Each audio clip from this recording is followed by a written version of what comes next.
Bom dia. Bom dia. Está um bocadinho cansados. Olha, o meu nome é Tocha. Por aqui escrever o meu nome cá, só para vocês. Tocha com uma tocha humana. Okay? E o que eu faço é, essencialmente, investir em negócios e ajudar equipas que estão a fazer algum produto ou serviço, que estão a criar uma empresa, a crescer, okay? A conseguir atingir os seus objetivos. Okay? Eu não sou, portanto, como compreendem, eu não sou professor, portanto, não tinha um programa aqui preparado para vocês. Gostava mesmo que vocês pensassem em perguntas que têm para fazer, ok? Porque senão eu vou aqui só falar de coisas que estão na minha cabeça. E aquilo que eu queria partilhar convosco é algumas ideias que eu aprendi ao longo da minha vida profissional e que eu acho que quando tinha a vossa idade, se tivesse essas ideias, seria muito útil. Okay? Vou focar muito em empresas, é aí que eu trabalho, okay? Capitalismo, negócios, startups. Quem é que aqui conhece o que é Venture Capital? Já viram falar de Venture Capital? Startups? Estão todos familiarizados com esses termos. Então, um conceito super importante com o qual eu tenho trabalhado sempre tem a ver com quais são os pilares que nós necessitamos para criar empresas. Okay? E vou sair aqui um bocadinho da retórica tradicional. Okay? Na minha visão, nós temos 3 pilares que nós podemos usar para criar empresas. Um deles é recursos humanos. RH. Tem apagador? Sim. Eu uso isto. Portanto, RH, temos tecnologia e temos capital. Isto é o que se chama as leverages. Isto é o que se chama as leverages que nós podemos usar para criar empresas. Ok? Todas estas estão presentes na nossa sociedade em diferentes tipos de empresas. Vamos imaginar uma empresa típica. Por exemplo, vamos imaginar que eu sou um médico. Okay? Um médico, para trabalhar, tem que arrendar a sua hora. Na verdade, o que nós estamos a fazer quando estamos a trabalhar e estamos a receber um salário, nós estamos a dar o nosso tempo, e em troca do nosso tempo estamos a receber um pagamento. Significa que nós temos um valor por hora. Nós temos um valor por hora, aquilo que nós podemos ganhar está limitado. Está limitado às horas como nós trabalhamos. Okay? Portanto, eu trabalho 8 horas por dia, posso trabalhar 12 horas por dia. Esse número de horas multiplicado pelo valor hora que eu tenho é o máximo que eu consigo ganhar. A única forma de me desprender dessa lógica, okay, é utilizar uma destas 3 alavancas. São chamados os leverages. Então eu posso leverage em recursos humanos, posso leverage em tecnologia, posso fazer leverage em capital. Okay? Porquê que é importante e porquê que para mim é importante falar destes temas? Fala-se muito, ainda agora que falamos um bocadinho sobre, o professor Vitor falou essencialmente sobre queremos ganhar dinheiro, porque nós queremos ganhar dinheiro, porque nós queremos criar riqueza. Acima de tudo, eu não lhe chamo dinheiro, chamo de riqueza. E porquê que a riqueza é importante? Porque a riqueza dá-nos uma coisa muito importante, que é tempo. As pessoas que ganham muito dinheiro e têm muito dinheiro no banco podem ser super infelizes. E há muita gente muito rica, muito infeliz. E há muita gente muito pobre, super feliz. Portanto, o dinheiro não está diretamente ligado à nossa felicidade. O que está ligado à nossa felicidade, na minha opinião, é tempo. E esse tempo tem a ver com nós termos tempo para fazer aquilo que nós realmente queremos fazer. Esse tempo é aquilo que nos dá liberdade. E a liberdade, para mim, na minha visão, é eu não ter que estar em nenhum sítio, a uma hora específica, porque alguém me disse que eu tinha que estar. Eu estou aqui agora porque eu decidi estar. Ninguém me obrigou a estar aqui. E é essa liberdade que eu procuro criar na minha vida, que eu procuro que as pessoas à minha volta possam criar, e é também por isso que a esmagadora maioria dos empreendedores que criam startups trabalham. Não é pelo dinheiro. As maiores empresas do mundo foram criadas em startups, não era pelo dinheiro, é por uma missão, porque as pessoas estavam a fazer algo que gostavam. Okay? E portanto, perceber estas 3 alavancas é essencial. Vamos voltar ao exemplo do médico. Portanto, se eu alugo o meu tempo, tenho um limite daquilo que eu posso ganhar. Como é que eu posso rebentar esse limite? Como é que eu posso ultrapassar? Posso contratar mais médicos. Posso abrir uma clínica, contrato outros médicos e a partir desse momento eles também estão a trabalhar, estão a alugar a sua hora, eu sou dono da clínica e eu recebo uma porcentagem da hora deles. Portanto, nesse momento eu acabei de fazer um leverage em cima de recursos humanos. Portanto, eu contrato pessoas, quantos mais médicos eu tiver, mais pessoas têm a trabalhar à hora, mais eles conseguem atender mais clientes, mais eu consigo faturar.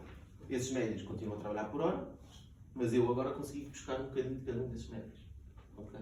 E em última análise posso deixar de ser médico, não é? E estou a receber um bocadinho de cada um. É um leverage. Okay? Outro leverage é a tecnologia. Falámos ainda hoje, AI. Na verdade, nós hoje em dia, a tecnologia pode fazer muitas coisas por nós. Talvez dar o exemplo dos médicos, mas vamos dar um exemplo que eu sou um programador, crio uma ferramenta que permita a alguém ir à internet, subscrever a minha ferramenta e utilizá-la. Quando alguém vai utilizar a minha ferramenta, eu não tenho que fazer nada. Eu já programei o código. Ele está a trabalhar para mim. Se eu tiver 10 clientes, ou se eu tiver 10 milhões de clientes, tirando a questão de ter que ter mais servidores, etc. Mas eu estou a fazer leverage. Se eu tiver 10 clientes, estou a faturar X. Se tiver 10 mil, estou a faturar X vezes 10 mil. Portanto, a tecnologia é outra forma como nós podemos criar este leverage. E nós temos montes de robôs a trabalhar para nós. Não é? Falamos de inteligência artificial hoje, etc. E tecnologia de robôs. Mas toda a internet está cheia de robôs. Vocês têm o conceito de pessoas que criam empresas sozinhas, usando simplesmente as ferramentas que existem online. O que elas estão a fazer é fazer leverage em tecnologia. O terceiro leverage tem a ver com capital. E este é um exemplo fácil de perceber. Vamos imaginar que vocês têm 100 euros e investem numa ação que vale 1 euro e ela, passado um ano, sobe para 1,20 €. Portanto, se eu tivesse 100 euros e colocar 100 euros num euro, passado um ano, vou ter 120 euros. Portanto, ganhei 20 euros. Mas se eu tiver 1 milhão de euros e eu colocar no mesmo local, ao fim do ano, eu não ganhei 20 euros. Ganhei 200 mil euros. Isto é o leverage do capital. O dinheiro, quanto mais dinheiro tu tens, uma pequena alteração, claro que se eu perdesse, era a mesma lógica, não é? A pequena alteração faz-te ganhar ou perder o dinheiro. Okay? E todos estes leverages, e o perder é importante, por isso é que eu estava a falar, todos estes leverages têm um risco associado. No dinheiro eu tenho um risco. Se eu invisto 100 euros e em vez de subir para 1,20 a ação 10 para 0,80, eu perdi 20 euros. Se eu investir 1 milhão, eu perco 200 mil euros. Portanto, o risco é proporcional à força com que nós utilizamos estes leverages. Okay? Portanto, risco vai ser normalmente vai ter um resultado que vai ser melhor ou pior proporcionalmente à quantidade de risco que eu estou a correr. Okay? Quando um médico é contratado para uma clínica, não é a clínica dele, ele não está a correr o risco de, se a clínica não vender, ele vai receber o salário dele mesmo. Se nesse mês a clínica tiver maus resultados, ele vai receber o mesmo salário. Porquê? Porque ele não está a correr o risco. Quem está a correr o risco foi a pessoa que investiu na clínica e que contratou os médicos todos. Não é? E portanto, o que é que isso significa? Que se correr mal, ele vai receber o salário na mesma, mas se correr bem, ele não vai receber os lucros que a clínica faz. O risco é proporcional aos ganhos. Tudo o que nós fazemos na nossa vida, nós vamos correr um determinado risco. Com base no risco que nós vamos correr, nós vamos ter um determinado outcome. Ok? O que é que eu faço? Okay? O que é que eu faço no meu dia a dia? Eu trabalho muito na área de Venture Capital, que vocês já conhecem. Só explicar um bocadinho como é que funciona a lógica dos fundos. Portanto, alguém quer colocar uma questão? Não. Portanto, nós temos um fundo e estes fundos podem investir em várias coisas. Estes fundos vão usar um leverage daqui, que é capital. E portanto, como é que eles criam este leverage? Vamos imaginar um fundo de Venture Capital que investe em startups. Eles precisam de dinheiro. Portanto, existe alguém, uma equipa que se junta, são chamados os gestores do fundo, e a primeira coisa que os gestores do fundo têm que fazer é ir buscar dinheiro. Não é? Porque normalmente não é o dinheiro deles, eles geram o dinheiro de outros. E portanto, vamos imaginar uma empresa grande, que tem lucros, não é? Vamos imaginar, por exemplo, a Galp. A Galp está focada num tipo de negócio, é o negócio da Galp. Mas esse negócio no final do ano tem lucro. E como qualquer empresa, eles querem diversificar onde é que eles colocam o seu dinheiro. Uma das coisas que eles podiam fazer era investir noutras empresas, mas isso não é o foco deles. O foco deles é a operação da Galp. É vender combustível, é investir em energias renováveis, é seja o que for. Não é investir em empresas. E portanto, o que eles fazem é passam uma parte desse dinheiro para alguém que vai estar dedicado a gerir o dinheiro deles. Estes são os fund managers, são as pessoas que gerem os fundos. E portanto, estes fund managers vão falar com essas empresas, vão falar com grandes organizações que têm dinheiro, vão falar com indivíduos ricos e vão dizer: olha, tu tens capital, o teu capital está parado, não serve para nada. dá uma parte do teu capital e eu vou dar um retorno financeiro. E, portanto, estes fundos vão ter com pessoas que têm muito dinheiro e pedem-lhes para colocar o dinheiro no fundo.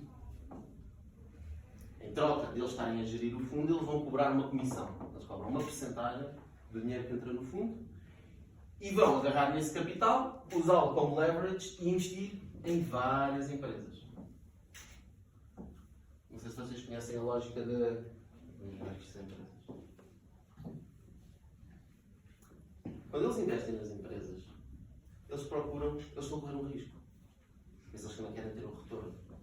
E, portanto, agarrando no exemplo do médico, eles vão investir nas empresas e querem correr o risco. Porque eles sabem que se correrem o risco, vão ter o retorno. E eles precisam do retorno para pagar de volta aos investidores a quem foram pedir dinheiro.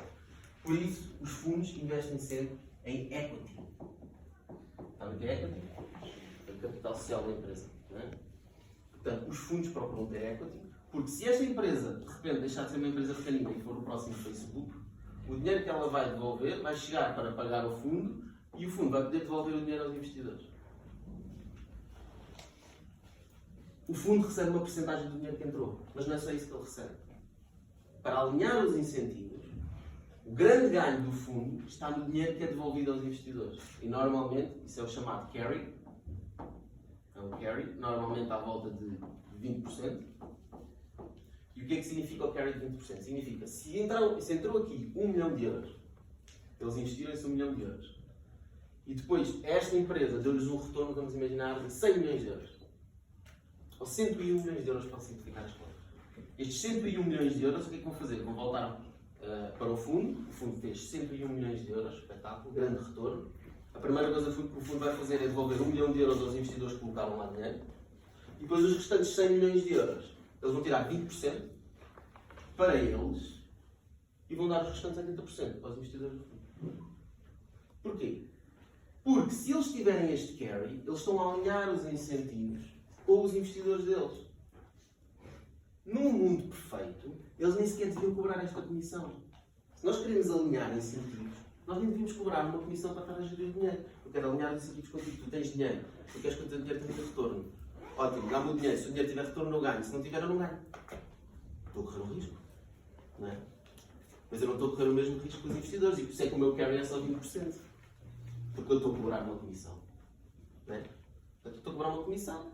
Se isto desse zero, os fund managers receberam uma comissão na mesma. Portanto, lá está, tem um género de um salário. Mas eles querem pôr este carry para conseguirem aumentar a lógica de incentivos e terem os incentivos alinhados. Isto é como funciona o mundo de venture capital. Okay?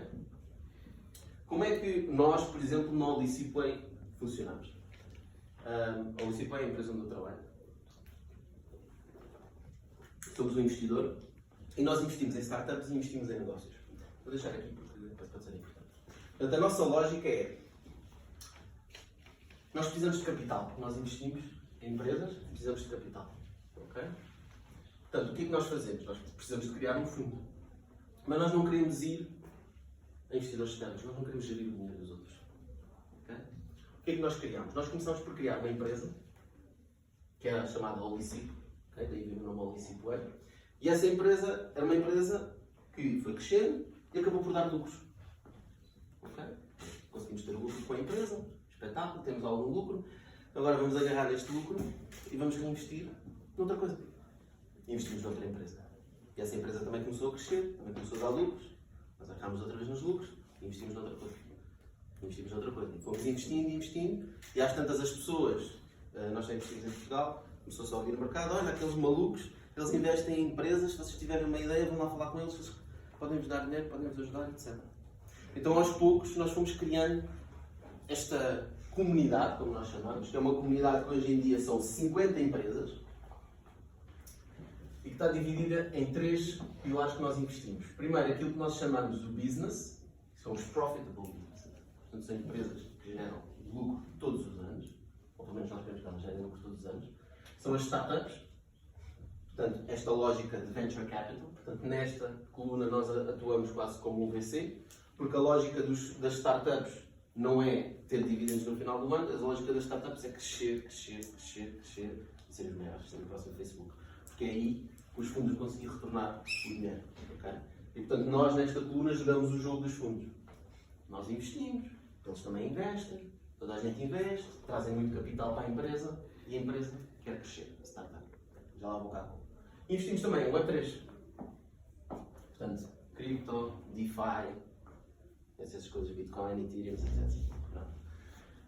Isto é como nós trabalhamos. O meu trabalho e o do Nunes, que está ali sentado, é exatamente procurar empreendedores que estão a criar empresas, procurar empreendedores que estão a criar um produto ou um serviço que vai resolver algum problema no mercado, ajudá-los com capital, para que eles consigam contratar pessoas e construir tecnologia. E que com isso consigam construir empresas grandes. Ok? É só isso que nós fazemos. Adicionalmente, como temos já mais de 50 pessoas que têm várias empresas, nós tentamos ligá-los, fazer com que eles partilhem o máximo de know-how possível entre eles. Alguém está a trabalhar na área de advertisement e outra pessoa está a fazer uma empresa na área de recursos humanos e precisa de ajuda no advertisement. Fala com ele. Ele tem uma empresa de advertisement, estamos todos juntos, temos uma família, não é? Portanto, troquem valor entre si. É isso que eu faço no meu dia a dia. Okay? Além de procurar, obviamente, empresas para investir. Para isso, eu utilizo estes pilares também na minha vida. Um dos pilares que eu utilizo, estávamos a falar há pouco, por exemplo, na Tech, é o Bitalk. O Bitalk é um podcast de negócios que nós fazemos. Quando falamos sobre negócios, à portuguesa, etc. Agora, se quiserem ver, é bitalk.pt. É da escola que me fala. Isso é LK. O Bitalk é um podcast que nós gravamos, onde falamos sobre negócios. E depois usamos a tecnologia para espalhá-lo o máximo possível. Para que o máximo de pessoas consigam ouvir o podcast. Okay? E no podcast nós falamos várias vezes sobre quem é que nós somos, o que é que nós fazemos, o que é que nós acreditamos, o que é que nós procuramos. E portanto, algum empreendedor que esteja a ouvir o podcast diz: estes gajos são os investidores que eu preciso. E vão falar connosco. Portanto, isto é uma forma como nós utilizamos a tecnologia para conseguir chegar a mais pessoas. Leverage da tecnologia. Okay? E todas as coisas que vocês vão fazer na vossa vida vão estar sempre ou neste pilar, ou neste pilar, ou neste pilar. As maiores empresas do mundo jogam nos 3 pilares ao mesmo tempo. E é por isso que elas se tornam tão grandes, porque elas usam isto como leverage. E, acima de tudo, voltando agora ao início da conversa, porque é que é preciso criar riqueza? Para que é que isso é necessário? Para que é preciso liberdade? Há outro conceito muito importante para mim que tem a ver com o nosso dia. O nosso dia tem 24 horas. Não é? E nós vamos admitir que passamos 8 horas a dormir. Não é? Passamos o quê? 8, 10, às vezes 12 horas no trabalho. Isto é o tempo que nos sobra fora do trabalho. E aqui temos que comer, temos que nos movimentar, temos que tomar banho, temos que fazer as tarefas diárias, temos que tratar dos filhos, temos que levar os filhos à escola, temos que visitar os amigos. Temos uma data de coisas para fazer. Portanto, a esmagadora maioria do nosso tempo nós passamos aqui, que é trabalhar. Se nós passamos a maior parte do nosso tempo a trabalhar, essa deveria ser uma das maiores prioridades. Estamos a fazer aquilo que nós realmente gostamos. Porque não vale a pena nós passarmos 50% da nossa vida, 50% da nossa vida estamos acordados a fazer uma coisa que não gostamos. E com toda a tecnologia que existe hoje, com toda a capacidade que nós temos de ir ao mercado, arranjar capital, contratar pessoas, trabalhar com outras pessoas, juntarmos a grupos, criar tecnologia, não há razão para nós não estarmos a fazer aquilo que nós gostamos. E há bocado estávamos a falar de inteligência artificial e sobre trabalho. O número de postos de trabalho não é finito. Ok? Hoje temos 8 mil milhões de pessoas no planeta. Nós nunca tivemos 8 mil milhões de pessoas no planeta. E temos trabalho para todos. Quando nós tínhamos 1.000 milhões de pessoas no planeta, as pessoas trabalhavam, e agora temos 8 mil milhões e as pessoas trabalham na mesma. O número de trabalhos não é infinito. Nós criamos sempre novos trabalhos. Quando foi inventado o automóvel e deixou de haver carroças, houve milhões de pessoas que perderam o trabalho. Desde levar comida para os cavalos, arranjar as rodas, arranjar as carroças, veterinaria, seja o que for, milhões de pessoas que perderam o trabalho. E hoje nós arranjamos novos trabalhos. O desafio que nós temos hoje é diferente. É que a tecnologia não evolui assim, ela evolui assim. Como a tecnologia evolui muito rápido, isso significa que nós também nos temos que adaptar muito rápido. Quando os carros apareceram, demoraram algumas dezenas de anos até as carroças desaparecerem. Quando a inteligência artificial vier, nós não vamos demorar dezenas de anos a fazer desaparecer trabalhos. Nós vamos fazê-los desaparecer muito mais rápido. E por isso o nosso desafio, como seres humanos, é termos a capacidade de crescermos, fazermos reskilling, de aprendermos novos trabalhos, novas coisas, e percebemos que se a tecnologia vem para ficar, porque os empreendedores, nós podemos estar no nosso cantinho a fazer os nossos trabalhos, mas os empreendedores que estão a usar a tecnologia e o capital, eles não vão parar. Podem falar o que quiserem do ChatGPT e todos os problemas que têm. O Sam Altman, que é quem está à frente do OpenAI e está a criar o ChatGPT, não vai parar. Não vai. Ele vai continuar a fazer aquilo que ele está a fazer porque ele acredita naquilo. Nós podemos falar em todas as pessoas que vão perder o emprego. É indiferente. Ele vai fazer aquilo na mesma. Se o ser humano pode fazer uma coisa, o ser humano vai fazer. E, portanto, a discussão para mim do o AI vai fazer perder muitos empregos, é uma não discussão. É óbvio que vai. Vai. Preparem-se para isso. Preparem-se vocês na vossa vida, que vocês vão ter que mudar. E, por exemplo, nas startups, quando nós investimos, eu acho que nunca na minha vida perguntei a um empreendedor que está a criar uma empresa qual foi o curso que tiraste e qual foi o último trabalho que tu tiveste. I don't care. O que eu quero saber é qual é o power que tu tens, qual é a força de vontade que tu tens e qual é que é, porque é que tu estás a querer resolver aquele problema. És apaixonado sobre aquele problema, vais-te dedicar a resolver aquele problema, então toma o meu dinheiro, toma aqui toda a minha rede e bora construir isto, bora para a frente. E o maior problema das startups, quando conseguem capital, e as melhores conseguem sempre capital. Portanto, uma boa startup consegue capital, consegue contratar engenheiros para resolver tecnologia. O maior problema da startup, o maior problema que nós temos é recursos humanos. É engraçado depois de tudo o que nós falamos. Encontrar pessoas com o drive e com motivação para estarem a trabalhar na empresa, para encontrarem novas soluções, para pensarem fora da caixa, para fazerem isto e Y. E ninguém quer saber qual foi o curso que tiraram. Querem saber se vocês são apaixonados, se conseguem juntar a equipa e se conseguem ir para a frente, criar a empresa, criar o produto, criar o serviço e mudar o mundo. E a esmagadora maioria dos melhores empreendedores do mundo não querem saber do dinheiro. Acham que o Elon Musk quer saber do dinheiro? Ele, quando fez muito dinheiro, a primeira coisa que ele fez foi agarrar o dinheiro todo e investir numa coisa maluca, como mandar foguetes para o espaço. Ele, quando vendeu o PayPal, fez lá os 100 milhões que ele fez, ele criou uma empresa para lançar foguetes para o espaço, foguetões para o espaço, para eles voltarem a aterrar. Ele tinha 3 tentativas com o dinheiro que ele tinha. Lançou o primeiro, falhou. Lançou o segundo, falhou. Lançou o terceiro, falhou. E ele, shit. Lá conseguiu raspar o tacho, encontrou mais um bocadinho de dinheiro e disse assim, pá, isto é tudo o que eu tenho, depois disto vou viver para a rua. E o quarto conseguiu. São estes empreendedores que mudam o mundo. E hoje em dia, nós agarramos no foguete, vamos ao espaço, largamos o que nós temos para largar e ele volta a aterrar na Terra. E a importância disto é brutal. Porque se vocês pensarem, imaginar se vocês querem ir visitar Paris, sentam-se num avião e quando chegam a Paris, o avião despenha-se. É destruído. Não, tu não estás lá dentro. Ok? Já saíste. Mas o avião destrói-se. Ninguém conseguia ir a Paris por 50 euros ou 100 euros. Uma viagem a Paris custava o número de pessoas que estão dentro do avião, aliás, o preço do avião a dividir pelo número de pessoas que estão dentro do avião. Você só faz uma viagem. Portanto, lançar foguetes para o espaço, foguetões para o espaço, não é foguetes, é foguetões, é muito caro. E o que o Elon Musk diz é, não faz sentido nós lançarmos aquilo para ali e gastarmos tantos milhões no foguetão e depois o foguetão não volta. Temos que voltar a fazê-lo aterrar.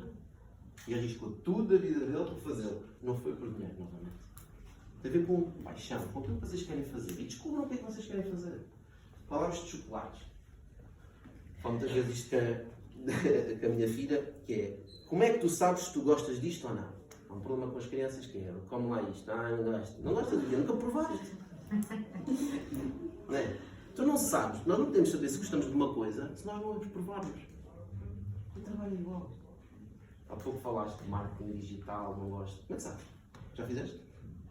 Já pesquisei muito sobre. Pesquisaste? Também podes pesquisar sobre chocolate. Também não provaste.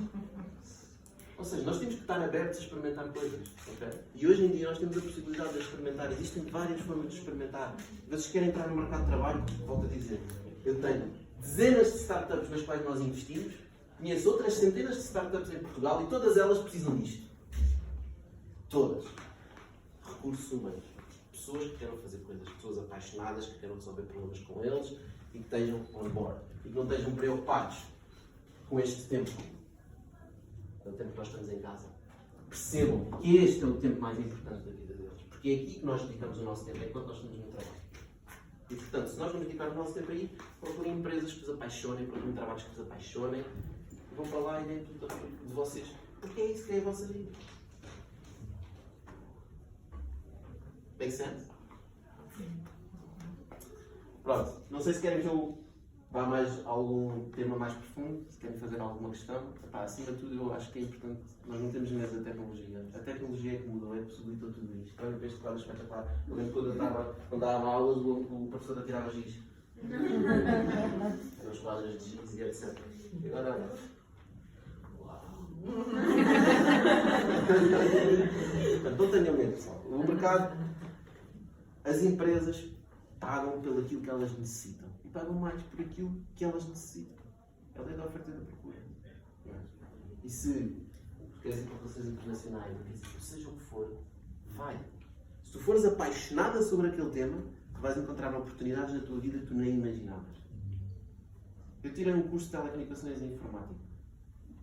Hoje em dia não escrevo uma linha de código nem desenho uma antena. Portanto, o vosso curso é muito importante para vos dar bases essenciais para saber determinadas coisas base. Não é? Saber matemática, saber física, conhecer conceitos. Mas o que vocês vão fazer com a vossa vida depois, pá, está nas vossas mãos. Essa é a mensagem mais importante que eu queria deixar. Se não tiverem nenhuma questão, obrigado pelo vosso tempo. Já têm tudo desenhado e já está tudo estruturado? Ou outras que ainda têm só a base e retiram um bocadinho talvez à exploração, por exemplo, do mar, em que os protótipos para ser feitos custam muito e não são assim tão fáceis de serem feitos? Esse tipo de empresas são aquilo que entra na lógica das startups e que estes fundos investem. Porque nós temos também outros tipos de fundos, que são fundos, por exemplo, private equity, ou pequenos investidores que dizem quero abrir um restaurante, preciso de 100 mil euros para comprar máquinas e retratar umas pessoas. Ótimo. Estes fundos não investem nesse tipo de coisas. Estes fundos investem nessas ideias loucas. Okay? E há alguns fundos que investem em ideias um bocadinho mais loucas, outros que investem em ideias menos loucas. Há fundos que só investem em ideias completamente loucas, que a probabilidade de falhar é gigantesca. Mas como eles vão investir em 30, 40 empresas, se uma delas funcionar, eles vão pagar o fundo todo e vão fazer ainda mais uma batelada de dinheiro para os seus investidores. Okay? A lógica dos VCs é, também eles não são parcos, não agarram no dinheiro e espetam em qualquer sítio. Portanto, existe uma lógica. E essa lógica tem a ver com uma coisa que se chama pre-seed. São as várias fases de investimento de uma startup. Pre-seed, seed, depois tens série A, série B, C, etc. Isto pode ser infinito. E, portanto, nós focamos no investimento em pré-seed. Pré-seed é chamado pre-product, pre-company, pre-revenue. Ou seja, não tens produto, não tens empresa, não estás a ganhar dinheiro. Nem sequer estás a faturar. Tens uma ideia, tens um conceito, precisas de capital para começar, provavelmente já fizeste algumas coisas, percebeste como é que o mercado funciona, percebeste qual é que é a dor do mercado, falaste com potenciais clientes, já trabalhaste na área e percebeste um problema que é preciso resolver. Esta é a fase pré-seed. E é aqui que nós nos focamos, a OW investe aqui.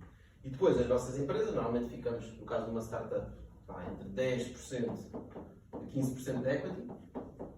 Okay? Investimos, imagina, 150 mil euros. Okay?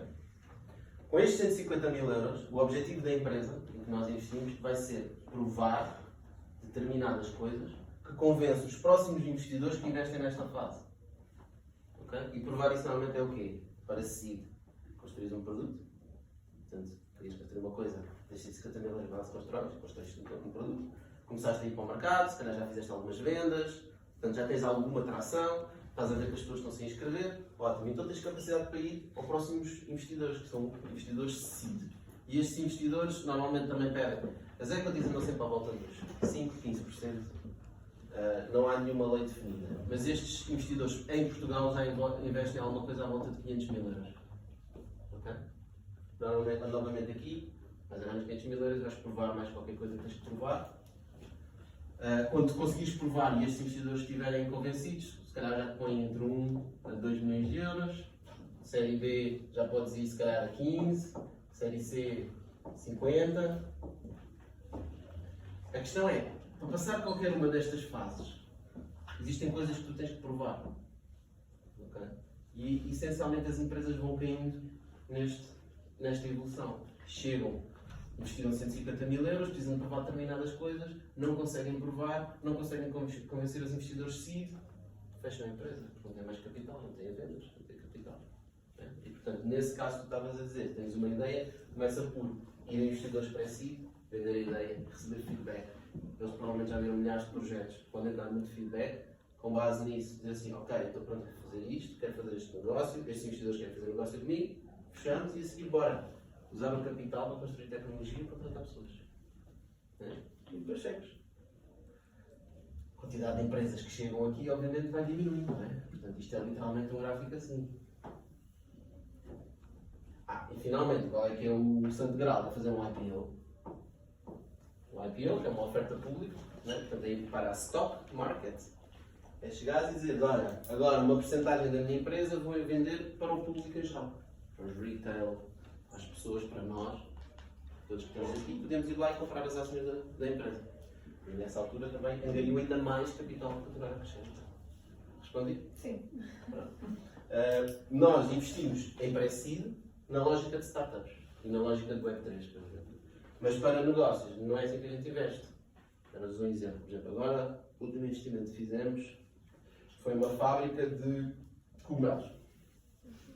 Portanto, é um empreendedor que teve uma ideia e disse assim, vou conseguir crescer cogumelos com um processo de tecnologia dentro de frascos, em que os cogumelos vão crescer mais rapidamente, ou dentro de frascos. Existem máquinas que eu consigo montar, que conseguem fazer tudo automaticamente, e a única coisa que eu preciso é para produzir 5 toneladas de cogumelo, em vez de precisar de 50 pessoas, preciso de 3. Okay? Isso faz com que o preço de custo de cada cogumelo seja muito mais baixo, ele consegue ter um preço competitivo no mercado para vender isso. Isto não é uma startup, okay? Nós vamos construir uma fábrica. Não é? E portanto, nestas lógicas, nós normalmente vamos buscar 30, 40, 50% de equity. É? Portanto, neste caso, investíamos, por exemplo, não me recordo exatamente qual foi o investimento, mas imagina, 200 mil euros para construir a fábrica, nós ficamos com 40% de equity, o empreendedor fica com 60%. Ok? Porquê que as lógicas aqui são diferentes? Porque isto não vai ser no Facebook, isto não vai valer bilhões de dólares. Vai ter vendas e vai ter lucro. E a verdade é que nós, ao dizermos ficamos com 40% de equity, estamos a dizer que a empresa tem que ter à volta de 500 mil euros de lucro, ou seja, vender, pagar os custos todos e depois ter um lucro de 500 mil euros, mas depois pagar impostos. É bem mais de 500 mil euros, mas pronto. Ter esse lucro só para nós reavermos o nosso dinheiro. Não é? 500 mil euros de lucro é uma empresa fixe.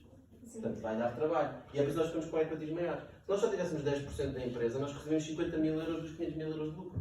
Para pagar os nossos 200 mil euros, precisamos de 4 anos. Okay? E, portanto, na lógica de business, negócios, as equities são superiores, porque os ganhos são inferiores. Okay? E nós precisamos de fazer dinheiro, porque precisamos de agarrar nesse dinheiro para investir em mais startups, em mais negócios, etc. E ajudar as pessoas a crescerem os seus negócios usando capital. Make sense? Sim. Sim. Desenvolver uma aplicação que investe em eu vou desafiá-los depois de explicar aqui em duas perspectivas. Mas agora ou depois? Se era nesta ideia que eles vão explicar, eles é que vão explicar, mas nesta ideia que eles vão explicar, se aceitavam nestas duas perspectivas, uma, se era parceiro, portanto, se aderisse a essa aplicação, e depois também na perspectiva, não é, da venture capital, se influenciava, portanto, um projeto deste tipo. Ok. Ok? Ok, então. 30 segundos. Basicamente, no âmbito do projeto Nosso Pessoas aqui, nós criámos uma empresa que pretende conectar investidores e empreendedores numa só aplicação, onde podem compreender as ideias que cada tem entre si, visto que o que nós percebemos foi que havia pessoas que tinham dinheiro, mas não sabiam como investir, e havia pessoas que tinham ideia e não sabiam como iam vir a buscar estes meios financeiros. Então, através do NFT, o que nós íamos basicamente fazer era juntar estes dois, fazer um match, e eu queria criar o valor tanto a sociedade quanto a economia portuguesa, porque evidentemente temos de ter mais empresas a surgir e a crescer. Ok. Isso que estás a falar é o que normalmente chamam de plataforma de crowdfunding, certo? Sim, mais ou menos. Nós investimos coisas mais, outros serviços também de literacia financeira, a comunidade, que é algo que nós temos cá falta, e temos assim, alguns serviços, por exemplo, acesso a listas, onde, por exemplo, os investidores poderiam querer ter acesso a alguns contactos de empreendedores para considerarem as propostas que têm e pensarem em investir. Portanto, iríamos ter assim vários. Olha, eu acho que isso faz todo o sentido. Vocês conhecem um conceito, provavelmente se calhar falam disso, de um senhor chamado Ronald Coase. Alguém já ouviu falar deste? É um economista que inventou um conceito que se chama Transaction Cost.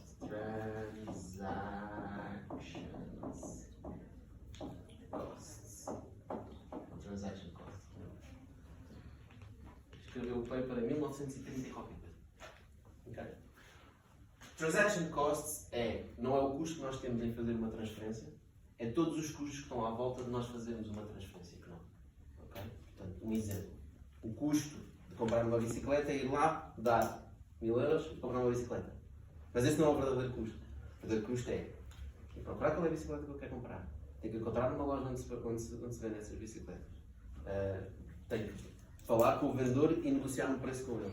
Tenho que certificar que eu dou-lhe o dinheiro e que ele me dá a bicicleta. Portanto, existe uma data de custos à volta de uma transação e que o Ronald Coase, pela primeira vez na economia, batizou, aliás, ele batizou este nome, depois foi batizado, mas é o custo de transaction costs. Porquê que isto é importante sobre o que tu estavas a dizer?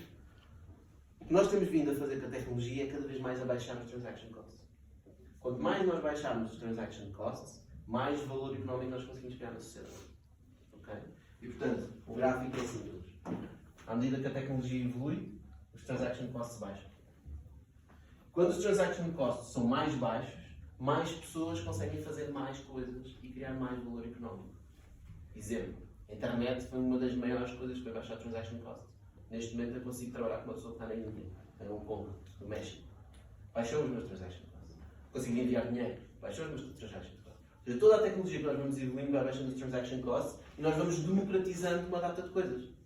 Há 100 anos atrás, se quisesses criar uma empresa, boa sorte. Estava limitada à elite. À medida que nós vamos evoluindo tecnologicamente e baixando os transaction costs, mais pessoas têm acesso a isso. E esse investment link é exatamente isso que faz. É dizer, vocês são investidores, vocês têm um transaction cost de procurar empreendedores para investir.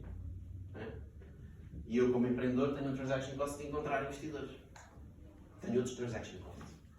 Podem pensar. Se calhar eu não diria que a literacia seria o mais importante. Se calhar é conseguir ter a certeza que o acordo é cumprido. Estás a ver? Ou seja, pensar na lógica de transaction cost. Mas eu acho que isso faz todo o sentido. Se nós nos inscreveríamos lá, não tem problema. Não tem problema nenhum. Depois de dar notícia. Porque é o nosso trabalho, percebes? O nosso trabalho é procurar empreendedores que estão a fazer coisas extraordinárias. Mesmo no Bitalk nós falámos ainda, acho que no último episódio, um dos maiores problemas que nós temos em Portugal é a literacia financeira. E portanto, estás a resolver dois problemas com uma cajadada. Se estivesses na nossa sala e nós estivéssemos a pitchar, provavelmente o que nós dizíamos era escolhe. Não podes fazer duas coisas. Not at this stage. Não contar no pre-seed. Quando estiveres em série A, podes fazer muita coisa. Não faz muita coisa. Mas no início, não estou pesquisa. Portanto, tem que se focar. Ou é ligar pessoas, ou é literacia financeira. Ok? Pode ser um ou outro. Provavelmente ligar pessoas é mais interessante. E também já agora nessa, posso partilhar convosco um projeto que nós lançámos há pouco tempo, que se chama Angels. Poderá ser interessante vermos como é que se pode colaborar nesse sentido. Angels Way. Que é o quê? É um fundo de investimento, para investir em startups, onde nós matámos isto. Matámos a comissão que os fundos cobram. E só existe um carry. E depois agarramos nestes montantes, que normalmente são acima de 200 mil euros, e baixámos para 1.200 euros. Isso significa que qualquer pessoa com 1.200 euros pode colocar dinheiro neste fundo e investir em startups. Okay? E não só Não é na mesma lógica que vocês estão a fazer, isso é que é interessante trabalhar, porque aí tu podes escolher os negócios. Aqui não, aqui nós queremos juntar 500 pessoas, ok? E essas, ou 600, pode ser 600, e essas 600 pessoas vão, quando entra um projeto, vão todas votar. E acima de 50% votar sim, a Angels Way põe dinheiro. Senão não põe. Portanto, este dinheiro é todo para um bolo. Todos trabalham num bolo só. Okay? É mais uma forma de, baixando os transaction costs, nós conseguimos democratizar o investimento. Também foi importante que a lei em Portugal foi atualizada e baixou os investimentos nos fundos de 50 mil euros para €1, antes não era possível. Okay? Pode ser interessante. Para nós é importante receber deal flow, aqui, sabes que é deal flow, portanto, pessoas que vão fazer projetos. Para nós é importante enfiar aqui esse deal flow. Para nós é importante encontrar esse deal flow para nós investirmos. Não é? Vocês precisam de capital, a Angels Way pode ser mais um investidor de investimento. Estás a ver? Esta área é toda muito à volta de valor. Temos de dar valor a todos. Sim. Da área em que estavam. Ok? Posso dar um exemplo muito específico de uma que teve um grande impacto. Que era uma empresa, é uma empresa que se chama Eat Tasty. Eat Tasty. Alguém ouviu falar? A Eat Tasty, antes da pandemia, o que fazia era entregar refeições nos escritórios. Portanto, a forma como eles trabalhavam, o modelo de negócio da Eat Tasty é, vocês imaginarem Uber, um driver da Uber tem que ir ao restaurante, agarra numa refeição e entrega à pessoa. Certo? Portanto, numa hora um driver da Uber consegue entregar 2, 3 refeições. A lógica da Eat Tasty é, a entrega é uma hora programada e cada driver leva 50 refeições. E portanto, em vez de ir buscar um restaurante e entregar à pessoa, ele vai buscar um centro de distribuição e depois entrega a uma pessoa, segunda pessoa, terceira pessoa, quarta pessoa, quinta pessoa. Portanto, numa hora consegue entregar 50 refeições. É? Porque em cada sítio, em vez de entregar só uma, às vezes até entregava 10. Porque as pessoas estão todas no escritório. E assim conseguia baixar o custo de entrega e conseguia ter preços mais competitivos. Quando veio a pandemia, o que é que aconteceu? As pessoas não estão nos escritórios. É? E todo o negócio deles estava na base de fazer uma rota pelos escritórios. E portanto eles tiveram que se reinventar completamente. A Tasty estava a faturar qualquer coisa, estava assim a subir. Quando veio a pandemia, fez isto, pau, foi para baixo. Só que como estes são empreendedores têm de se adaptar à realidade. E portanto eles puseram mãos à obra e disseram, temos que mudar a nossa lógica, vamos criar sistemas de rota inteligentes que, independentemente de quem é que precisa entregar, o computador sozinho calcula a melhor rota para o nosso driver conseguir levar, em vez de 50, agora leva 30 ou 40. Né? E o que aconteceu foi que, acho que foi à volta de um mês, as coisas estiveram um bocadinho mais ou menos, mas passado mais 2 ou 3 meses, eles já estavam a faturar mais do que estavam a faturar antes da pandemia. E depois, quando voltaram todos para os escritórios, melhor ainda, porque agora tinham não só o modelo dos escritórios, como também tinham o modelo das casas. Né? E, portanto, foi um exemplo de adaptação. Não tivemos nenhuma empresa que fechou por causa da pandemia. Até porque todos os investidores, portanto, Venture Capital, o que é que fez? Quando veio a pandemia, eles já tinham as suas bolinhas, mas eles ainda tinham dinheiro. O maior custo para eles era perder estas bolinhas. O que aconteceu na pandemia foi que os VCs, os Venture Capital, deixaram de investir em novas empresas e canalizaram o dinheiro todo deles para salvar as empresas que eles já tinham. Porque esse era o maior custo que eles tinham se perdessem. Né? Portanto, tentaram aguentar o barco o máximo possível. Óbvio que houve empresas que fecharam, empresas que não davam para salvar, mas em geral a mortalidade foi relativamente baixa. Porque lá está, são empreendedores, o objetivo deles é adaptarem-se a qualquer situação. Não é? A mortalidade foi muito superior nos negócios mais tradicionais.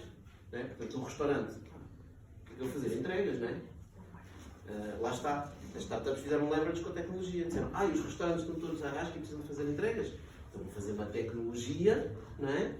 Usar leverage de tecnologia para ir buscar um bocadinho a cada um dos restaurantes. Vou-lhes cobrar uma taxa de entrega. Não é? Lá foram os empreendedores resolver problemas tecnológicos, fazer leverage da tecnologia.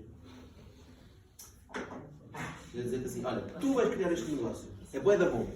Não vai funcionar. Porque tu tens de estar apaixonada por ele. Tem que ser ao contrário. Tens que vir ter comigo e dizer assim, eu adoro esta área, eu quero resolver este problema. Então sim. E nós já tentámos fazer Inception, não funciona. Portanto, nós temos um baú de ideias e, portanto, falta pessoas para fazer coisas. Não é? Mas está sempre tudo aberto. Nós trabalhamos... Sim. Nós na Olicito também temos várias pessoas. Tanto que estão lá alunos que vêm a fazer coisas, querem simplesmente ver como é que as coisas funcionam, como é que é o dia a dia. Pá, o nosso dia a dia hoje em dia é fazer calls com empreendedores, né? E perceber o que é que as startups têm problemas, eles partilharem connosco quais são os problemas que eles têm. O desafio aqui torna-se quando se traz pessoas de fora há muita informação confidencial. Né? Portanto, existe um limite daquilo que nós podemos partilhar. Porque todas as nossas empresas têm concorrentes no mercado. E todas estão a fazer alguma coisa que não querem que os outros saibam, né? Esse seria só o limite, mas o dia a dia de fazer calls, etc. Eu acho que vocês até tiraram mais valor vendo alguns episódios do Vitol. Porque podem vê-lo em qualquer sítio, tem vídeo, tem áudio. Passamos no canal aqui. Portanto, estão no ginásio, estão a fazer seja o que for, podem estar a ouvir. Alguns conceitos provavelmente vão ouvir que são complexos, vão saber o que é que significam. ChatGPT, Google, mas não vão ouvir. Bom, é isso. Está tudo bem?